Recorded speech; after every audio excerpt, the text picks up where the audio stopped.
Assalamualaikum warahmatullahi ta'ala wabarakatuh. Okay, jumpa lagi Ustazah Linda. Okay, pelajaran ke-13, beriman kepada hari akhirat, siri 1. Jom bersama-sama dengan Ustazah.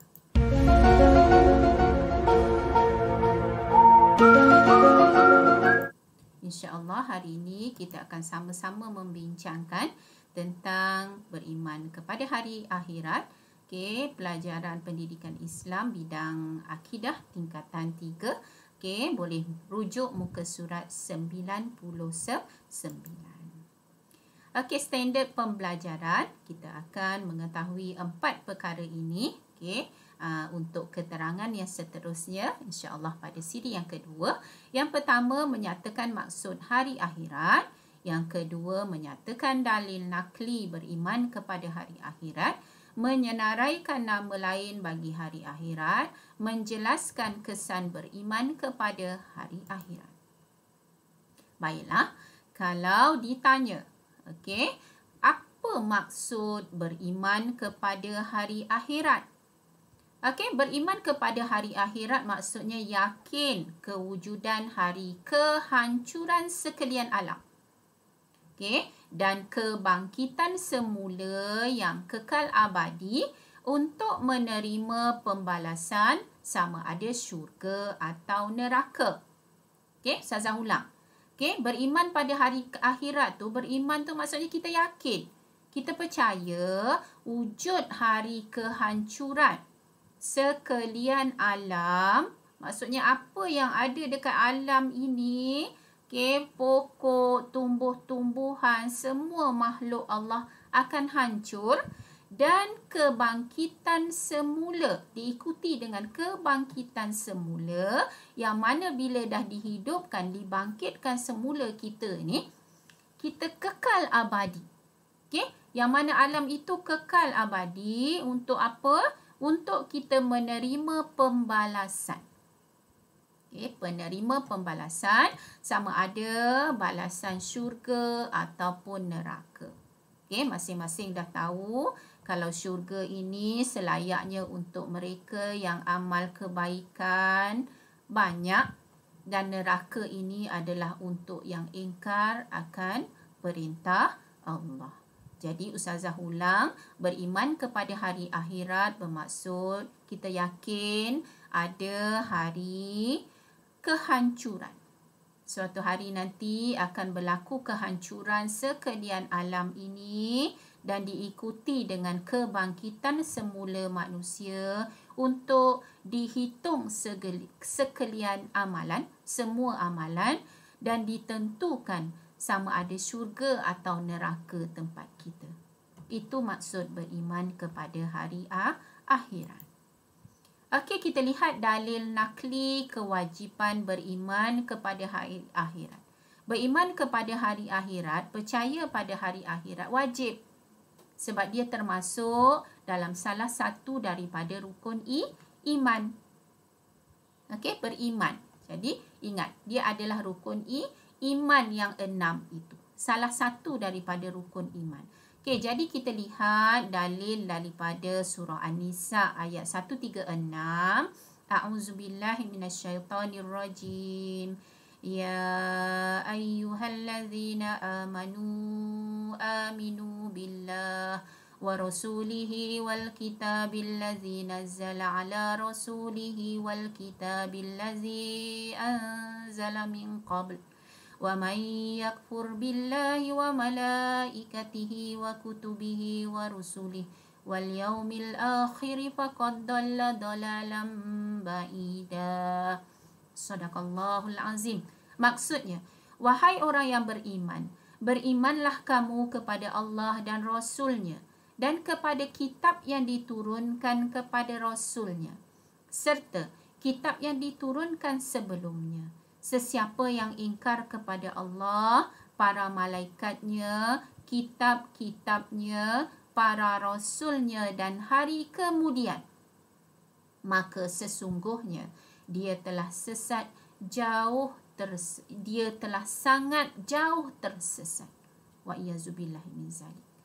Okey, daripada sini kita lihat, okey, Allah menerangkan, wahai orang beriman, berimanlah kepada Allah. Berimanlah kepada Rasul, kepada kitab yang diturunkan kepada Rasul. Okey, berimanlah kepada para malaikat dan juga hari kemudian. Bagi sesiapa yang enggan beriman, sesungguhnya mereka itu telah sangat jauh tersesat. Di sini kita dapat lihat bahawa wajib kita beriman kepada hari akhirat agar kita tidak tergolong dalam golongan orang yang jauh tersesat. Okey, di sini Ustazah ingin kongsikan tentang peristiwa ilmu. Okey, kronologi peristiwa hari akhirat. Okey, kita berada pada yang pertama ini. Okey, amalan kita sama ada dosa yang kita kumpul atau pahala yang kita kumpul. Okey, dosa atau pahala yang kita kumpul. Kalau kita banyak buat kebaikan, insya-Allah ganjaran pahala, dan kalau kejahatan yang kita lakukan, dosalah yang kita dapat. Itu pasti. Bila tiba saatnya kematian, okey, pengakhiran, okey, hidup kita, okey, kita akan ditempatkan di alam barzah. Okey, alam sementara, okey, alam pemisah di antara dunia dan akhirat. Tiba masanya hari kiamat berlaku, tiupan sangkakala oleh malaikat Israfil. Okey, musnahnya seluruh alam.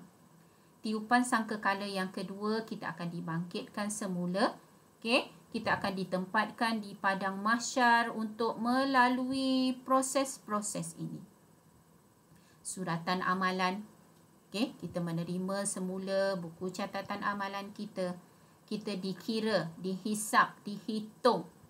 Okey, amalan kita, dosa, okey, andai tidak sempat kita bertaubat, pahala sebanyak mana yang kita dapat buat.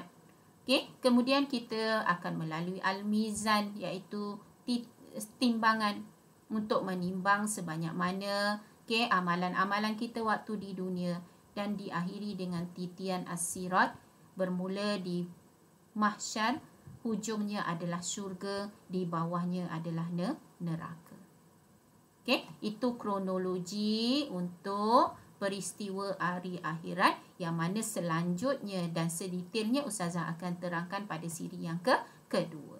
Okey, kita lihat yang seterusnya. Okey, nama lain bagi hari akhirat. Hari akhirat ni dia banyak namanya. Okey, paling kurang anak-anak okey bolehlah ingat 3 daripadanya beserta maksud. Okey, kita tengok satu persatu. Yaumul Qiyamah. Okey, apa maksud Yaumul Qiyamah? Kita lihat dalil surah Maryam ayat 95. A'udzubillahi minasyaitonirrajim. Wa kulluhum atihi yaumal qiyamati fardan. Maksudnya, dan mereka masing-masing akan datang menghadapnya pada hari kiamat dengan sendirian. Yaumul Qiyamah ini maksudnya adalah hari kiamat. Nama lain yang pertama bagi hari akhirat ialah Yaumul Qiyamah, bermaksud hari kiamat. Yang kedua, Yaumuddin. Surah Asy-Syu'ara ayat 82. Wallazi atma'u ayyaghfira li khati'ati yaumaddin. Maksudnya, dan dialah yang aku harap-harapkan supaya mengampunkan dosaku pada hari pembalasan, iaitu hari kiamat. Okey, Yaumul Qiyamah maksud dia hari kiamat. Yaumuddin maksudnya hari pembalasan. Okey, 2 nama lain. Kita lihat nama lain yang seterusnya. Yaumul Hisab. Innal ladzina yadhilluna an sabilillahi lahum azabun syadidun bima nasu yaumal hisab. Surah Sad ayat 26 yang bermaksud, sesungguhnya orang yang sesat daripada jalan Allah akan mendapat azab yang dahsyat kerana mereka melupakan hari perhitungan itu. Yaumul Hisab, hari perhitungan. Yaumuddin, hari pembalasan. Yaumul Qiyamah, hari kiamat. Itu 3 nama lain bagi hari akhirat. Dan sebenarnya ada banyak lagi nama lain. Kita tengok sama-sama. Yaumul Ba'si, hari kebangkitan. Okey, dalam surah Rum ayat 56. Okey, kebangkitan, dibangkitkan semula semua makhluk manusia, kan? Yaumul Khuruj, hari keluar, surah Qaf ayat 42. Yaumul Fasli, hari keputusan. Diputuskan sama ada syurga atau neraka tempat kita. Okey, surah As-Saffat ayat 21. Yaumul Jam'i, hari perhimpunan, dihimpunkan kita. Okey, dihimpunkan seluruh umat manusia yang ada. Okey, surah Syura ayat 7. Yaumul Khulud, hari berkekalan, ayat 34. Yaumul Wa'id, hari ancaman. Okey, surah Qaf ayat 20. Yaumul Hasyarah, hari penyesalan. Okey, surah Maryam ayat 39. Ini nama-nama lain bagi hari akhirat. Okey, nama-nama lain. Seterusnya, kita bincang tentang kesan beriman kepada hari akhirat. Kalau kita percaya wujudnya hari akhirat, apa kesan dekat kita? Adakah tak ada apa-apa? Kalau tak ada apa-apa, maksudnya kita belum betul-betul percaya kepada hari akhirat. Okey, kita bahagikan kepada akidah, ibadah, akhlak. Lihat sama-sama dari segi akhlak. Kalau betul kita beriman pada hari kiamat, kita akan meninggalkan maksiat. Okey, kita tak buat dah maksiat. Kenapa Ustazah highlightkan kerana ni? Sebab biasanya untuk kesan beriman, kehendak soalan dia minta kita terangkan atau jelaskan. Jadi untuk terangkan atau jelaskan, kita kena ada isi dan huraian. Okey, so tak bolehlah jawab pendek. Boleh jawab pendek, tapi kalau dalam peperiksaan, markah tak akan dapat markah penuh. Okey, tengok. Meninggalkan maksiat.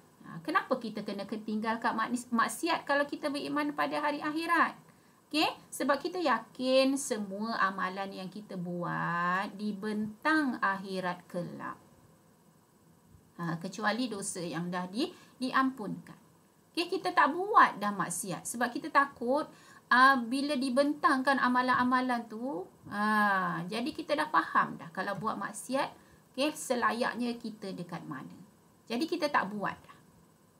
Sebab hari akhirat adalah hari kita dihitung sekalian amalan kita untuk ditentukan tempat selayaknya bagi kita. Jadi kita tak nak dah buat benda-benda tak elok. Itu dari segi akidah.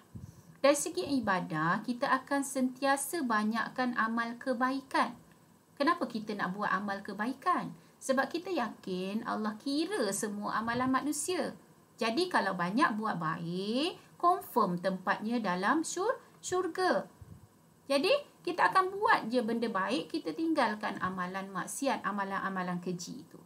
Okey, dari segi akhlak pula, kita akan bersungguh-sungguh buat kebaikan supaya mudah melalui as-sirat. Antara tips untuk mudah melalui as-sirat dan mudah juga melalui setiap step ataupun hisab, mizan adalah dengan kita banyak buat baik, tinggalkan maksiat, bersungguh-sungguh buat kebaikan. Bukan setakat kita mudah melalui as-sirat sahaja, tetapi mudah urusan kita semasa berada di padang mahsyar dan insya-Allah syurga tempat kita. Okey, demikian Ustazah kongsikan tentang unit 1, okey, beriman kepada hari akhirat. Mudah-mudahan memberi manfaat kepada anak-anak semua. Aku qauli hadza wa astaghfirullah li wa lakum. Assalamualaikum warahmatullahi taala wabarakatuh.